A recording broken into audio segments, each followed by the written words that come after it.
Guys, sa pag-vlog raw guys, kailangan seryosohin para yung viewers nyo or mga commenters nyo, seryoso din sila mag-comment or manood sa video mo.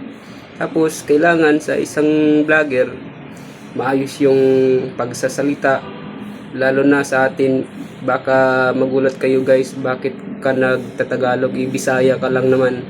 Kasi guys, pag Tagalog raw yung lingwahe mo, hanggang marami daw nanonood niyan at saka maraming nakaintindi, kasi minsan baka yung videos mo pupunta sa Maynila pero yung vlogger nandito sa Maynila din guys.